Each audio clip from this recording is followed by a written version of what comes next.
भारत का एक और बहुत बड़ा नुकसान किया गया। वो क्या किया गया? आप सबने फिल्मों में डायलॉग सुना होगा। एक वो पुरानी फिल्म थी 1991 की शायद, जिसमें दिलीप कुमार और राजकुमार दोनों थे, जिसमें उनका हेलीकॉप्टर लैंड कर जाता है तो कहता लो बंदूक मार लो, तो कहता नहीं हम तुम्हें मारेंगे और जरूर मारेंगे, मगर तब जब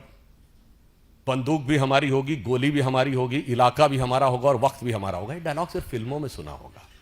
परंतु ऐसा नहीं है। महमूद गजनी के साथ आए हुए इतिहासकार ने लिखा है कि एक हिंदू शाही डायनेस्टी थी, आप में तो अब किसी को नाम में नहीं पता होगा, उसकी राजधानी काबुल थी, जिसका नरेश धर्मपाल जब ये लूट के गया और धर्मपाल से युद्ध के बाद भी वो गया और आज के जो कजाकिस्तान की तरफ, और उसे पता चला कि तुर्क राजाओं ने महमूद गजनी को घेर लिया है, तो अलबरूनी ने लिखा है,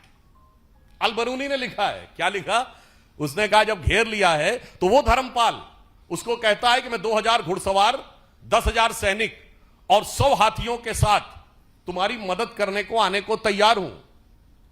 मगर किस लिए? इसलिए नहीं कि मैं तुम्हें बचाना चाहता हूं, इसलिए कि तुम्हें मारने का संकल्प मैंने लिया था, तो मैं अपने अलावा किसी और को तुम्हें पराजित करते हुए और तुम्हें मारते हुए नहीं देखना चाहता। ये वो चीज थी जिसने भारत को बचा के रखा, ना कि एक गाल के बदले दूसरा गाल आगे कर देने के सिद्धांत ने। इसलिए इसी के लिए श्रद्धेय अटल बिहारी वाजपेयी जी ने पूछा था, आज सोमनाथ जो दिखाई पड़ रहा है, माननीय प्रधानमंत्री जी ने जिन भाव की अभिव्यक्ति की है, वो दर्शाता है कि भारतीय संस्कृति की वो जीवनी शक्ति थी, वो संघर्ष शक्ति थी, जिसने दुनिया के सबसे बर्बर आक्रमणों को भी झेल कर अपने को बचा के रखा, जिसके लिए अटल जी ने लिखा था कि दुनिया का इतिहास पूछता रोम कहां, यूनान कहां है, घर घर में शुभ अग्नि जगाता वो उन्नत ईरान कहां है,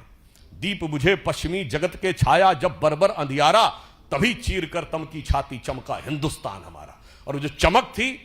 उसकी अभिव्यक्ति सोमनाथ के प्रथम ज्योतिर्लिंग में दिखाई पड़ती थी। मगर अफसोस 1835 में मैकॉले ने जो विष हमारे दिमागों में भरना शुरू किया,